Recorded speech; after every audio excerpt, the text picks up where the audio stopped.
నమస్తే, welcome to TV 999 news. ముందుగా headlines.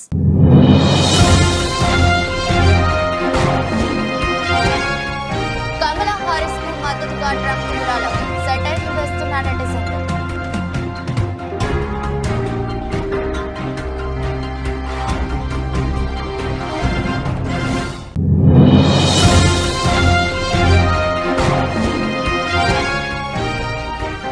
బుద్ధి వైకల్యం ప్రమాదకరం, స్మితా సబర్వాల్ పై మంత్రి సీతక్క ఆగ్రహం.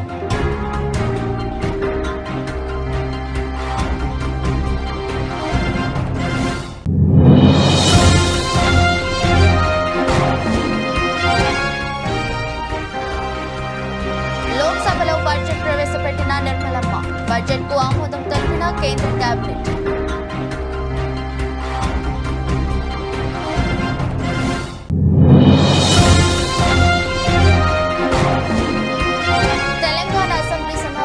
ప్రారంభం, లాస్యా నందకు శాసనసభ సంతాపం, సభ రేపటికి వాయిదా.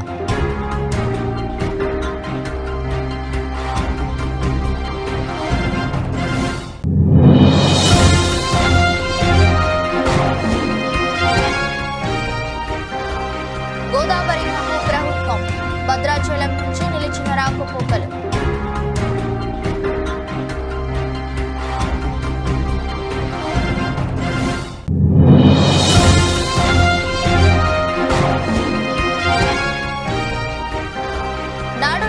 విచారణకు ప్రభుత్వం ఆదేశాలు, అసెంబ్లీలో చర్చించిన నాయకులు.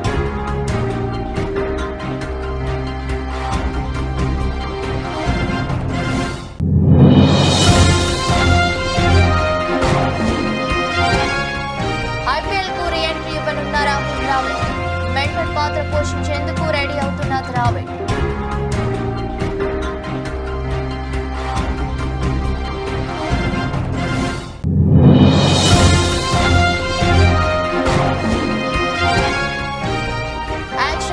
బాలయ్య, కెఎస్ రవీంద్ర దర్శకత్వంలో ఎన్టీకే 109.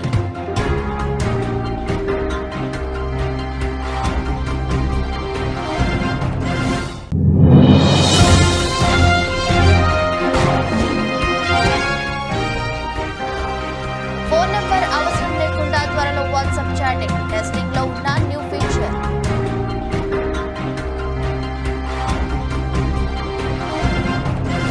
అమెరికా అధ్యక్ష రేసు నుంచి జో బైడెన్ తప్పుకోవడం, డెమోక్రటిక్ అభ్యర్థిగా ఉపాధ్యక్షురాలు కమలా హారిస్ పేరును ఆయన ప్రతిపాదించడం, మద్దతు కూడగట్టుకునేందుకు ఆమె ప్రయత్నాలు ముమ్మరం చేయడం, అదే టైంలో రిపబ్లికన్ అభ్యర్థి డొనాల్డ్ ట్రంప్ ఆమెను లక్ష్యంగా చేసుకుని విమర్శలు గుప్పించడం చకచకా జరిగిపోతున్నాయి.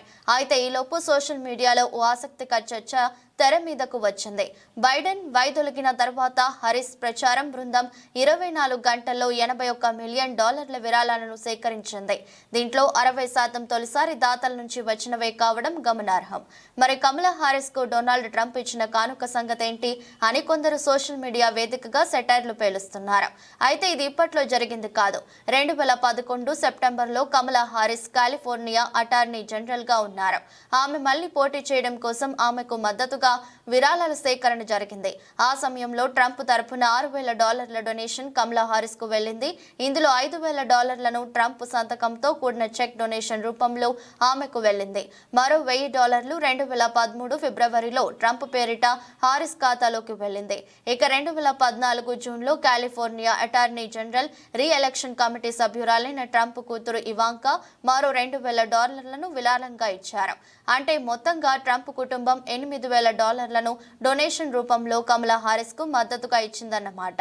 అయితే ఇది ఆ కుటుంబం కావాలని చేసిన పనేం కాదు. అప్పటి న్యూయార్క్ ప్రాసిక్యూటర్ ఎరిక్ స్నిడెర్మాన్ కమలా హారిస్ తరపున ఫండ్ రైజర్ ఉండగా ఆయన విజ్ఞప్తి మేరకు ట్రంప్ కుటుంబం అలా డొనేషన్లు ఇచ్చింది. ఇక ఇప్పుడు ఆ డొనేషన్ ప్రస్తావన తెర మీదకు వచ్చింది.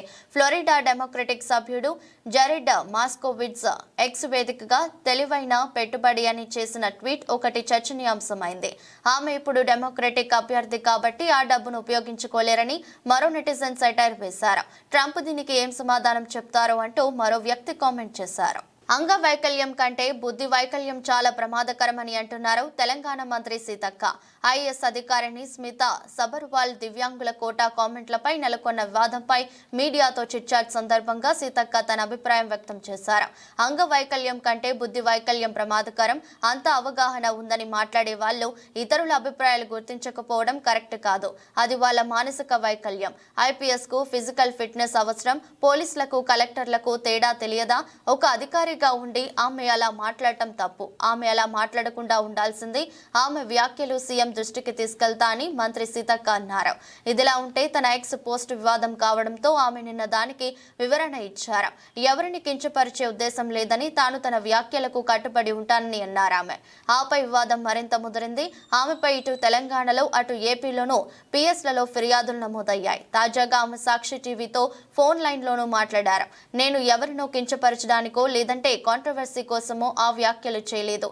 యూపీఎస్సీలో సంస్కరణలు తీసుకురావడానికి కేంద్రం నుంచి సీనియర్ ఫీల్డ్ వర్కర్ చేసిన అధికారుల అభిప్రాయం తీసుకుంటుంది. రిజర్వేషన్ల అంశంలో నేను నా అభిప్రాయాన్ని మాత్రమే తెలియజేశానని అంటున్నారు.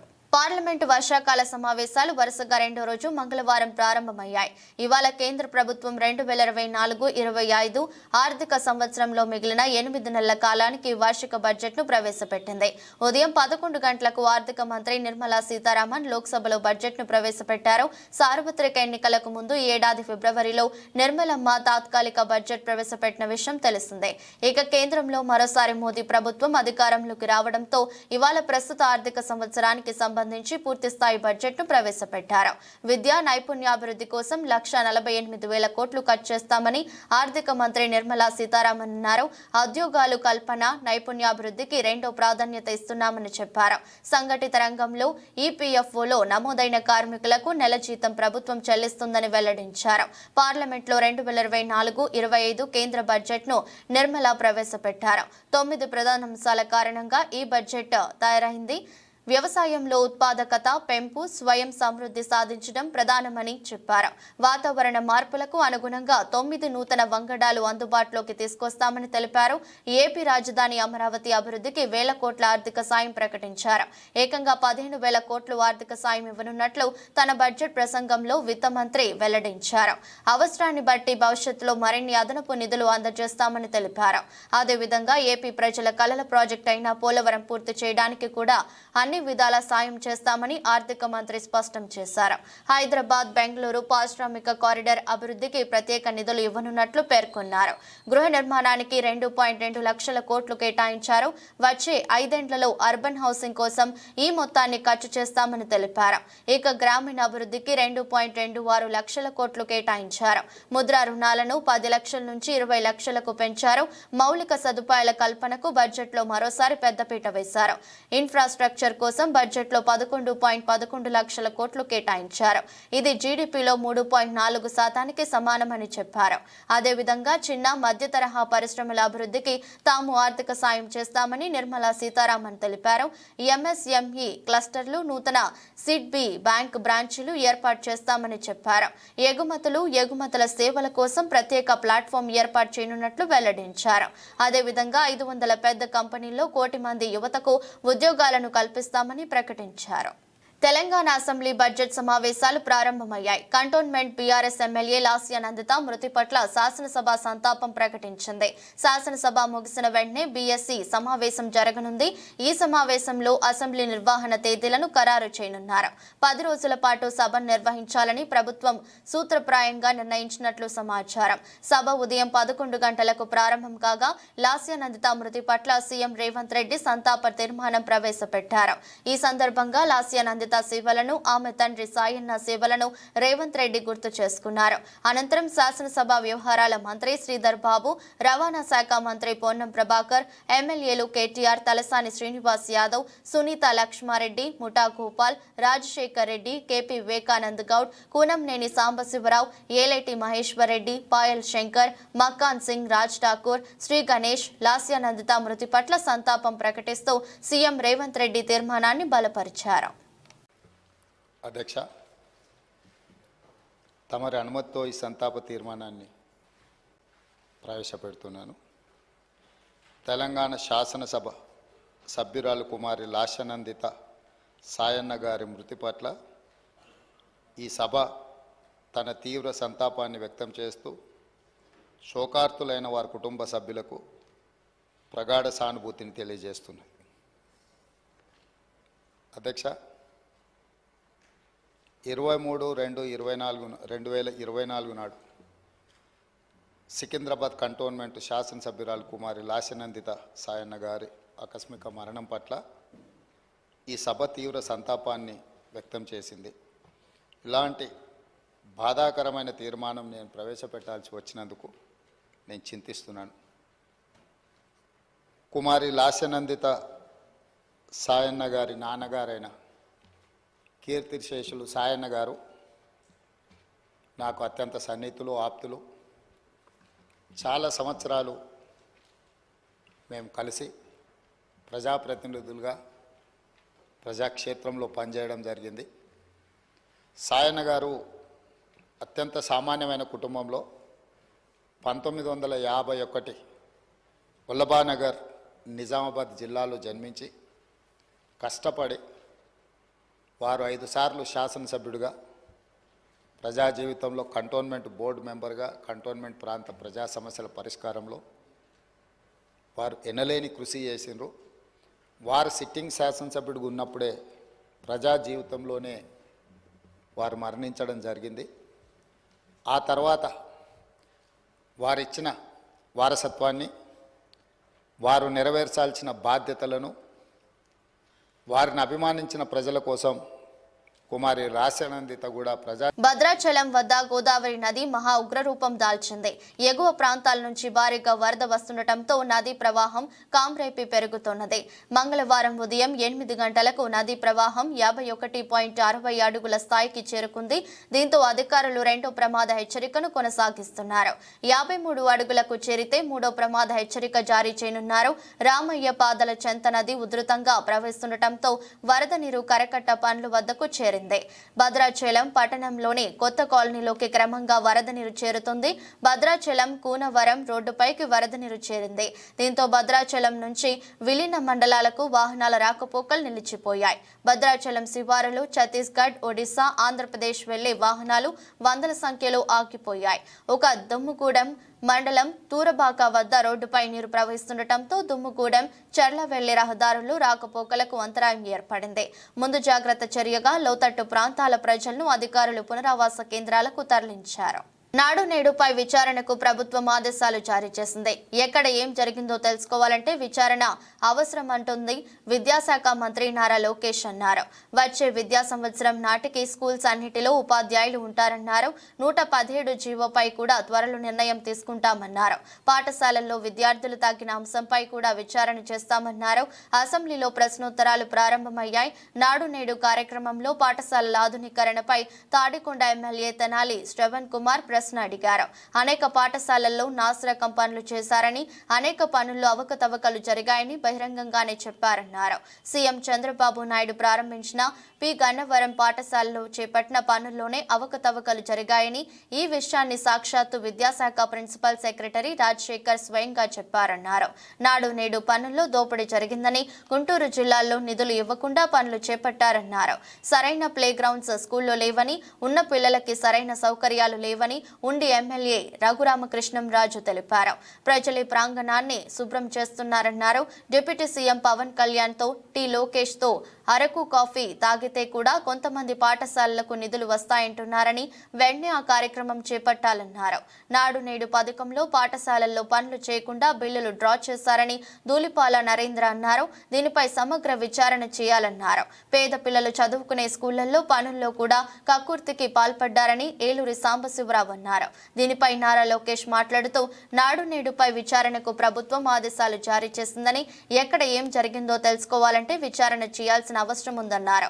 వచ్చే విద్యా సంవత్సరం నాటికి పాఠశాలలన్నిటిలో ఉపాధ్యాయులు ఉంటారని నారా లోకేష్ పేర్కొన్నారు.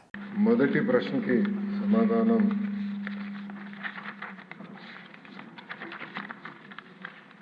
మొదటి విడత కింద 15,713 పాఠశాలల్లో ఈ కార్యక్రమం చేపట్టడం జరిగింది. కానీ మొదటి విడత పూర్తి చేసడానికి ఇంకొక 880,39,39 రూపాయలు అవసరం ఉంది. రెండో విడత కింద 22,311 పాఠశాలలో పనులు చేపట్టడం జరిగింది. కానీ ఇది కూడా పూర్తి చేసేదానికి 3,907.75 కోట్ల రూపాయలు అవసరం ఉంది. మూడో విడత కింద 14,845 పాఠశాలల్లో ఎలాంటి పనులు ప్రారంభించలేదు. ఆ పాఠశాలలో ఈ కార్యక్రమం పూర్తి చేసేదానికి 3,088 కోట్ల రూపాయలు అవసరం ఉంది. రెండో ప్రశ్న వివరాలు. నిధులు కేటాయింపులు ఖర్చులు ఎనెక్షర్ 1లో. అధ్యక్ష, ఓవరాల్ రాష్ట్రంలో 88 ప్రభుత్వ పాలిటెక్నిక్లు ఉన్నాయి, 174 ప్రైవేట్ పాలిటెక్నిక్లు ఉన్నాయి. అధ్యక్ష, అడ్మిషన్స్ కానీ ఒక్కసారి చూస్తే ప్రభుత్వ పాలిటెక్నిక్లో 61%, అధ్యక్ష, ప్రైవేట్లో 40%, అధ్యక్ష. ఇంకో పక్కన అధ్యక్ష మీరు చూస్తే పాలిటెక్నిక్స్కి వచ్చే గల తెలుగుదేశం పార్టీ అధికారంలో ఉన్న రోజులు మినిమం 80% ఉండేది అడ్మిషన్. టీమిండియా మాజీ కోచ్ రాహుల్ ద్రావిడ్ ఇప్పుడు మళ్లీ ఐపీఎల్ పై కన్నేసినట్లు తెలుస్తోంది.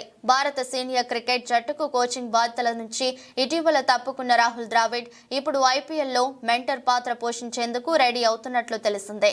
కోల్కతా నైట్ రైడర్స్ ఫ్రాంచైజీతో జత కలిసేందుకు ద్రావిడ్ ఆసక్తిగా ఉన్నట్లు తొలుత వార్తలు వ్యాపించాయి. గంభీర్ స్థానంలో ద్రావిడ్ బాధ్యతలు నిర్వహిస్తున్నట్లు భావించారు. కానీ ఆ జట్టుతో కలిసేందుకు రాహుల్ ద్రావిడ్ ఇంట్రెస్టింగ్ గా లేనట్లు తెలుస్తోంది. అయితే ద్రావిడ్ ప్రస్తుతం రాజస్థాన్ రాయల్స్ తో చర్చల్లో ఉన్నట్లు న్యూస్ అందుతోంది. నిజానికి టీమిండియా జట్టుకు కోచింగ్ బాధ్యతలు కొనసాగించేందుకు ద్రావిడ్ ఆసక్తిగా లేడు. ఏడాదికి 10 నెలలు జట్టుతో గడపాల్సి వస్తున్న కారణంగా అతను హెడ్ కోచ్ గా కొనసాగేందుకు నిరాకరించాడు. కానీ ఇండియన్ ప్రీమియర్ లీగ్ లో ఏదైనా ఫ్రాంచైజీతో లింక్ కోసం ద్రావిడ్ ప్రయత్నిస్తున్నాడు. ఐపీఎల్ అయితే కేవలం 2 లేదా 3 నెలలు సరిపోతుందని ద్రావిడ్ అంచనా వేస్తున్నట్లు తెలుస్తోంది. గతంలోనూ ఐపీఎల్ జట్లకు మెంటర్ గా కోచ్ గా ద్రావిడ్ చేశాడు. ఢిల్లీ డేర్ డెవిల్స్ కు కోచ్ గా చేశాడు. 2017లో ఆ ఫ్రాంచైజీని అతను వదిలేశాడు. ఐపీఎల్ కెరీర్ తర్వాత అతను భారత జూనియర్ జట్టు, అండర్-19, ఇండియా ఏ జట్లకు కోచ్ గా చేశాడు. టీమిండియా జట్టుకు కోచ్ గా బాధ్యతలు చేపట్టడానికి ముందు వరకు బెంగళూరులోని నేషనల్ క్రికెట్ అకాడమీ హెడ్ గా చేశాడు. ఇక ఇప్పుడు ఐపీఎల్ లో రాజస్థాన్ రాయల్స్ కు కోచింగ్ బాధ్యతలు చేపట్టే అవకాశాలు ఉన్నట్లు వార్తలు వస్తున్నాయి. Less a little about it. The raw emotions must be there within the team today. Yeah, it's. I mean, I'm not usually short of words, but I really have felt really short of words over the last few hours. I just could not be more prouder for this team. The way we've had to fight in difficult situations, and even today, I think was a great testament to the fight in the team to lose 3 wickets in the first 6, to be in the kind of position we were in with 30 balls to go. But we never kept, the boys just kept fighting, they kept believing, and I think it's just a great credit to them. And, as a part of the coaching staff and as a member of the coaching staff, I just feel that, I feel really grateful because, we're getting to enjoy these moments because of what they have done in a pressure situation. So, yeah, it was just phenomenal. It's just lovely to be a part of a dressing room like this. And hat trick విజయాల తర్వాత బాలకృష్ణ చేస్తున్న cinema ఎన్టీకే 109. K S Ravindra దర్శకత్వంలో సూర్యదేవర, నాగవంశీ, సాయి సౌజన్య కలిసి నిర్మిస్తున్న ఈ చిత్రంలో ప్రజ్ఞ జైస్వాల్ కథానాయికగా నటిస్తున్న విషయం తెలిసిందే. ఏపీ ఎన్నికల కారణంగా కొన్ని నెలల పాటు వాయిదా పడ్డ ఈ సినిమా షూటింగ్ మళ్లీ మొదలైంది. శరవేగంతో ఈ సినిమాను చిత్రీకరిస్తున్నారు దర్శకుడు బాబీ. ప్రస్తుతం ఈ సినిమా షూటింగ్ రాజస్థాన్ లో జరుగుతుంది. ఇక్కడ బాలయ్యపై భారీ యాక్షన్ ఎపిసోడ్స్ ని చిత్రీకరిస్తున్నట్టు తెలుస్తోంది. బాలయ్య, బాబీ డియోల్ గ్యాంగ్ నడుమ సాగే ఈ యాక్షన్ ఎపిసోడ్ సినిమాకే హైలైట్ గా నిలుస్తాయని ఫిల్మ్ వర్గాల సమాచారం. ఇప్పటికే విడుదలైన ప్రచార చిత్రాలు అభిమానుల్ని బాగా కట్టుకున్నాయి. ఈ సినిమాకు వీరమాస్ అనే టైటిల్ మొదట్లో అనుకున్నారు. కానీ అభిమానుల భిన్న అభిప్రాయాలు రావడంతో ఆ టైటిల్ ని మార్చే యోచనలో చిత్ర బృందం ఉన్నట్టు తెలుస్తోంది. దమన్ స్వరాలు అందిస్తున్న ఈ చిత్రం విడుదల తేదీపై క్లారిటీ రావాల్సి ఉంది. ఇన్స్టెంట్ మెసేజింగ్ యాప్ వాట్సాప్ యూజర్లు సౌకర్యార్థం రోజుకు ఫీచర్ తీసుకొస్తుంది. తాజాగా యాప్ కోర్ ఫీచర్ లో కీలక మార్పు తీసుకురాబోతుంది. సాధారణంగా మొబైల్ ఫోన్ ఆధారంగా వాట్సాప్ పనిచేస్తుంది. కానీ ఇప్పుడు ఆ అవసరం లేదని వాబిటా ఇన్ఫో తెలుపుతోంది. యూజర్లు తమ ప్రొఫైల్స్ కోసం విశ్వజనిన యూజర్ నేమ్ క్రియేట్ చేసుకుని వాట్సాప్ అకౌంట్ ఓపెన్ చేయొచ్చు. ఈ యూజర్ నేమ్స్ తో ప్రతి ఒక్కరూ తమ వాట్సాప్ ఖాతాలను తెరవడంతో పాటు వాటిల్లో చాటింగ్ చేయొచ్చు. అయితే ఇది ప్రస్తుతానికి వాట్సాప్ వెబ్ యూజర్లకు యూజర్లకు మాత్రమే అందుబాటులో ఉంటుంది. అభివృద్ధి దశలో ఉన్న ఈ ఫీచర్ రిఫైన్ చేసిన తర్వాత వాట్సాప్ వెబ్ న్యూ ఇంటర్ఫేస్ ను ప్రదర్శిస్తోంది. ఫోన్ నంబర్ షేర్ చేసుకోకుండానే ఆన్లైన్లో యూజర్లు అనేబుల్ చేసుకోవడానికి, ఇతరులతో కనెక్ట్ కావడంలో ప్రైవసీకి ప్రాధాన్యం కల్పిస్తారు. కొత్తగా క్రియేట్ చేసుకునే యూజర్ నేమ్ వల్ల ప్రైవసీకి అదనపు లేయర్ కానున్నది. అటువై మీ వ్యక్తిగత సమాచారానికి మరింత రక్షణ లభిస్తుందని చెప్తున్నారు. ప్రస్తుతం అభివృద్ధి దశలో ఉన్న ఈ ఫీచర్ త్వరలో యూజర్లకు అందుబాటులోకి రానుంది. మచిలీపట్నంలో విధులు నిర్వహించుకుని వస్తున్న మాజీ ఎమ్మెల్యే కొడాలి నాని, మాజీ పిఏ లక్ష్మోజీని గుర్తు తెలియని వ్యక్తులు రైల్వే స్టేషన్ వద్ద సిఎస్ఐ చర్చ్ రోడ్డులో దాడి చేశారు.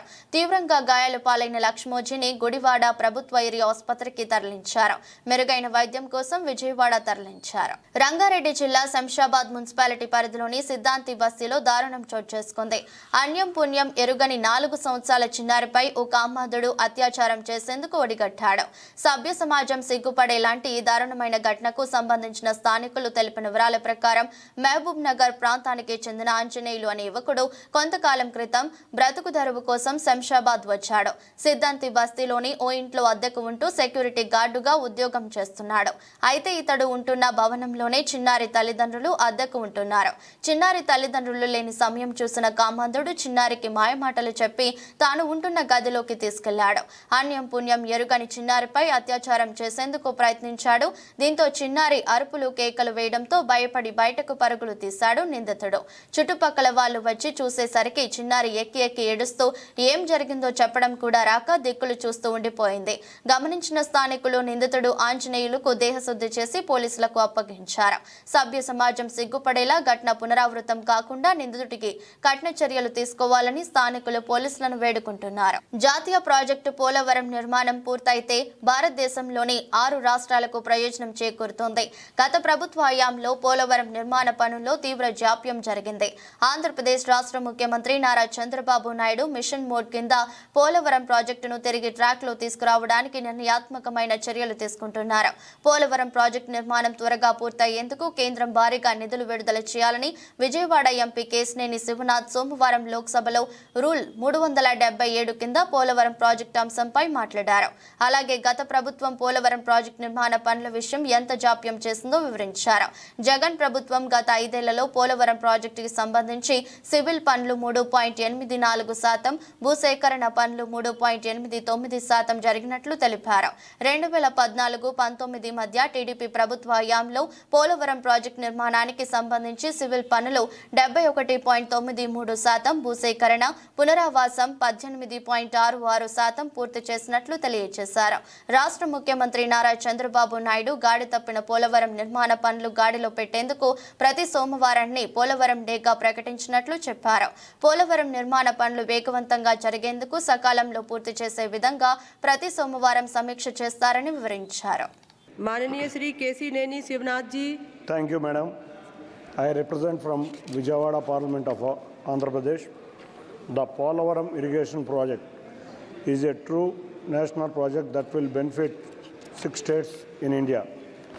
This project witnessed remarkable progress under the leadership of Chandrababu Naidu.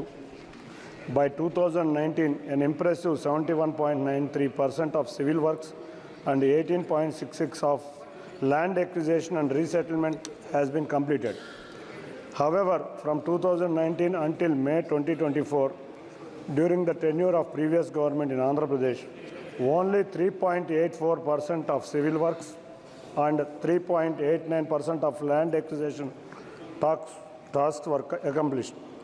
Now, with a mission of model approach, the current Andhra Pradesh government has taken a decisive step to get Polavaram project back to track. The Chief Minister has declared every Monday a Polavaram day.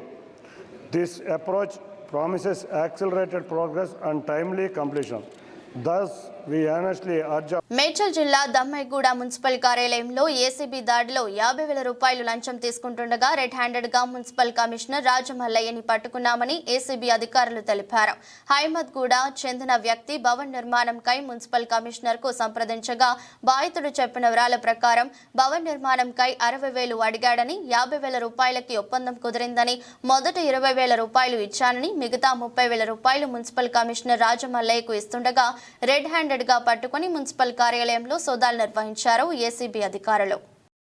DSP Rangareddy range అయితే దీంట్లో సుదర్శన్ గారు అని చెప్పేసి అహ్మద్ నగర్ తీసరా మండలంలో ఉంటారు. ఆయన ఒక complaint చేయడం జరిగిందండి. ఆయనకి వాళ్ళ నేబర్ ఒక అతను ఉన్నాడు. వాళ్ళకి మధ్యలో ఒకటి ల్యాండ్ డిస్ప్యూట్ జరుగుతుంది. ఆల్మోస్ట్ ఒక 3 గుంటల ల్యాండ్ గురించి వాళ్ళకి డిస్ప్యూట్ జరుగుతుందని కంప్లైంట్ తెలిపినాడు.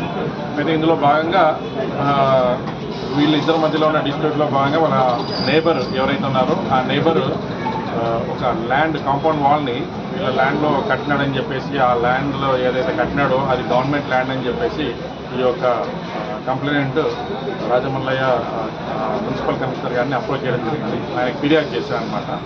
సో ఆ ఫిర్యాదుని బేస్ చేసుకొని ఇతను వెరిఫై చేసుకున్న తర్వాత ఆ యొక్క కాంపౌండ్ వాల్ ఏదైతే ఉందో దాన్ని డిస్మాంటిల్ చేయడం జరిగింది.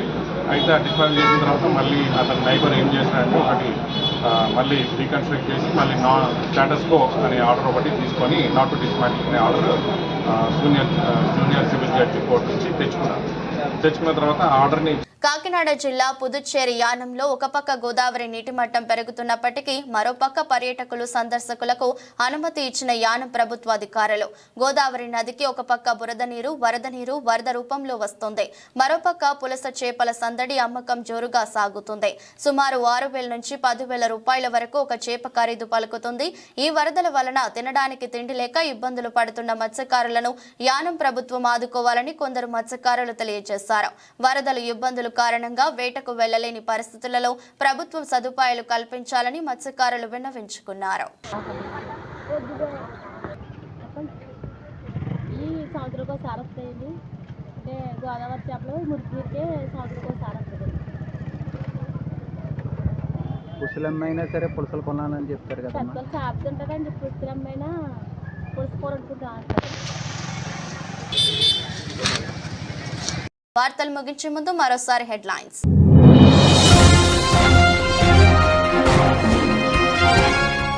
కమలా హారిస్ కు మద్దతుగా ట్రంప్ విరాళం, సెటైర్లు వేస్తున్న నెటిజన్లు.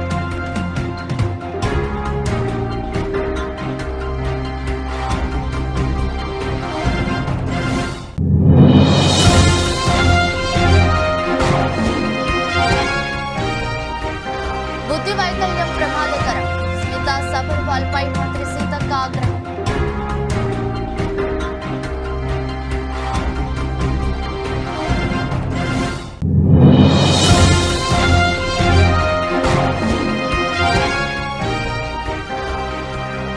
లోక్సభలో బడ్జెట్ ప్రవేశపెట్టిన నిర్మలమ్మ, బడ్జెట్కు ఆమోదం తెలిపిన కేంద్ర కేబినెట్.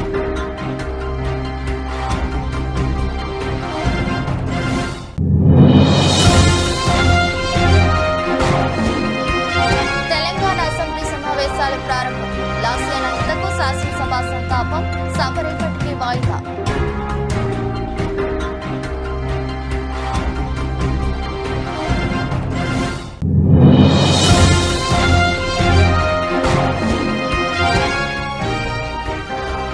గోదావరి నమ్ము ప్రభుత్వం, భద్రాచలం నుంచి నిలిచిన రాకపోకలు.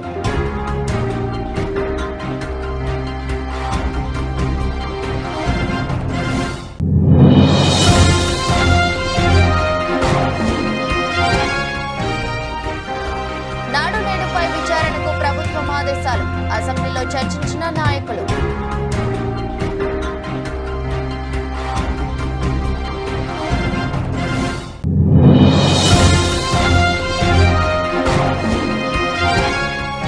ఐపీఎల్ కు రీ-ఎంట్రీ ఇవ్వనున్న రాహుల్ ద్రావిడ్, మెంటర్ పాత్ర పోషించేందుకు రెడీ అవుతున్న ద్రావిడ్.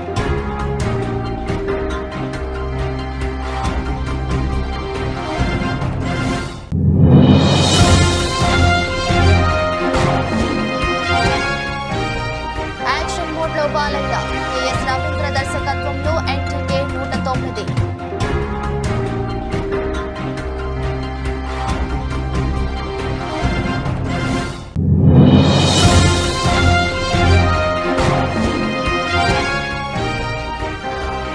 ఫోన్ నెంబర్ అవసరం లేకుండా త్వరలో వాట్సాప్ చాటింగ్, టెస్టింగ్ లో ఉన్న న్యూ ఫీచర్.